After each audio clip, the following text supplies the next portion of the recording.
Hello, it's James from livingonawoodenboat.com, and today we are going to be talking about how to stay warm. Well, at least one version of it. This boat, Junie Moon, she comes equipped with a Webasto hydronic heater, and hydronic heaters work the same way that a car heater does, only the fact is that they produce their own heat where a car heater uses the engine, and we can also use the engine for our hydronic heater. Here's a little diagram of what it does. You can see the flame there in the chamber, and then the spout on the bottom is where the exhaust goes out the side of the boat. So literally it's like a jet, and when the thing turns on it sounds like a jet too, but it works really good. If you look at the diagram there, it's a little bit hard to see, but you can kind of see that it pumps diesel into the chamber, and then that chamber has water circulating around it, and it heats the water, and that is basically that in a nutshell. So we'll look at some of the pieces of a hydronic heating system. There's many different heating systems in boats. Sorry, I don't want to just look at the downstairs here. We'll try to go around so we can look at some better things. Here, the helm is always nice to look at. There are many different heating systems on boats. Hydronic is probably the most expensive and, in my opinion, the best. So I will show you some of the systems or the components of the system today so that you have an idea how I stay warm. You'll note over here in the corner that we do have an oil-filled radiator heater. We use these at night to help keep things warm in the cabin, and it helps to offset the use of the hydronic heating system so that I don't produce all of the diesel exhaust that points straight at my neighbor. So in some sort of courteousness, this helps. Anyway, back to the heating system itself. So just like a house, we have thermostats. They're all over the boat. There's one here in the main cabin. There's one in the forward cabin, which is down there, and there's one in the aft cabin, or the owner's stateroom, if you will. And they work just like the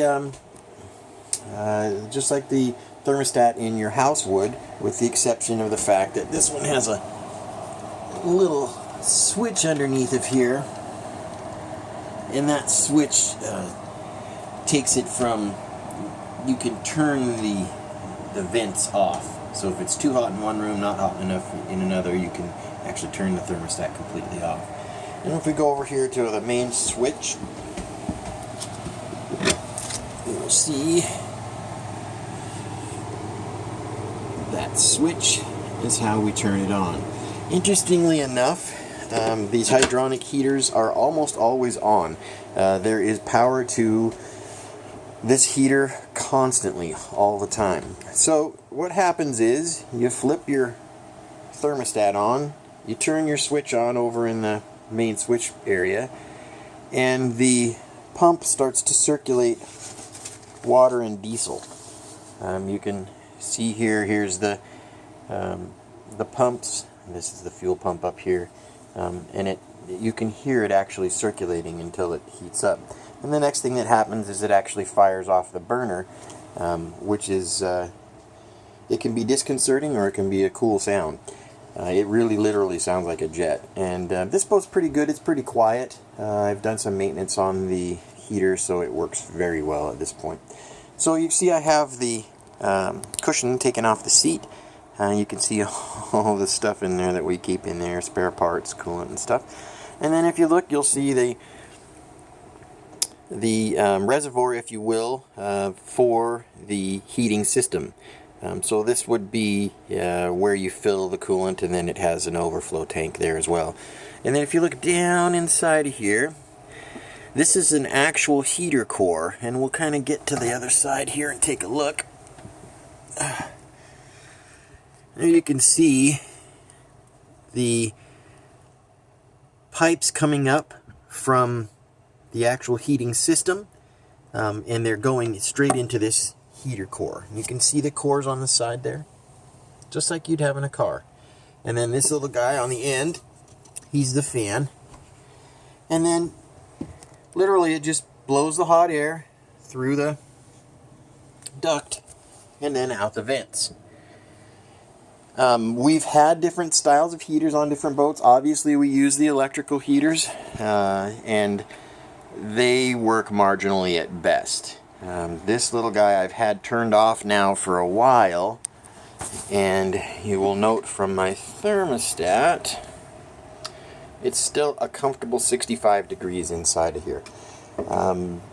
That might seem cold to some people, and I can make it warmer at will, but my neighbor, I was on his boat last night helping him take care of his cat, and he doesn't have a hydronic heating system on his boat, and he relies solely on these electrical heaters, and it was very cold there. And we went through that last year. So we'll go down into the engine compartment now, and I'll show you the other component, the main component of the heating system. So walk with me as we go down here. Bear with me because I'm not in the greatest health these days, and my back and hips are not what they used to be as I descend the stairs backwards. By the way, this is a steep companionway stair, and I would recommend going down them backwards even if you are in really good health with good hips. The reason is because they're a little steep. We'll try to get an angle shot. Much like a ladder, and a lot of people try to go down them forward as we did when we first started boat ownership, and fell down them many times. So below those stairs is the actual engine room. I'll keep you looking at those there while I move some stuff out of the way here so we can get down in there. Get my toolbox here.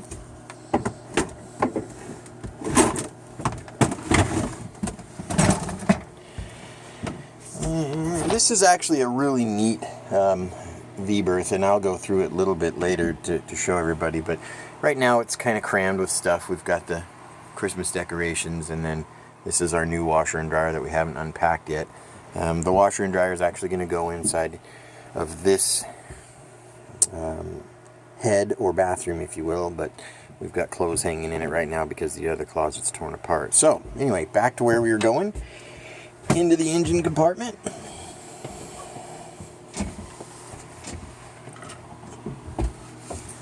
Lift up the companionway stairs.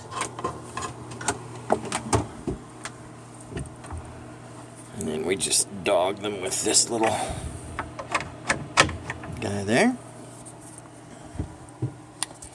More stuff for me to move out of the way here. And there's another thing we'll bring up. So, and then under the stairs is my companion or my engine room door. So, open the engine room door. Very dark in there. Flip on the light. Hey, look at that. There's the engine room. And there's our two Caterpillar diesels. Each has 210 horsepower, 685 cubic inches, 735 pounds of torque each. To all of my mechanical friends that are watching this, they're the predecessor to the international diesels that they used in the Ford trucks. So a little bit bigger, but still the same basic design. So anyway, crawl in here.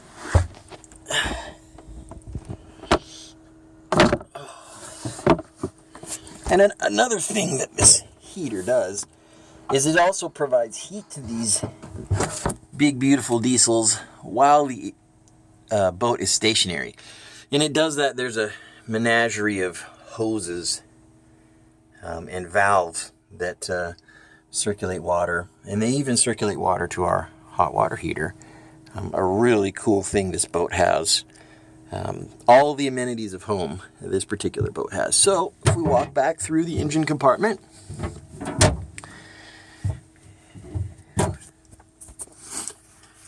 there's the exhaust for the engines, and then we scroll over here and you can see in behind that in insulated pipe is the insulated pipe for the exhaust for our heater. And there's the heater unit itself. On the side of it there, you can see it has a sophisticated computer. I mean, for the 70s, that thing it's digital or analog, but it works very well. And yeah, so she's nestled in there quite nicely. And it keeps it nice and warm in the engine compartment too, because it does heat these girls up. Big old engines. I love these things. Sorry, this video's kind of raw. Okay, so we'll get back out of the engine room. Gives you a nice shot of the engine room, though. It's nice to have an engine room in a boat, I can assure you. Some of my friends have boats that you cannot stand up in the engine room. And so this engine room, I can't fully stand up unless I take some of the flooring off, but I can at least walk through here on my legs. So we'll bid the engine room goodbye.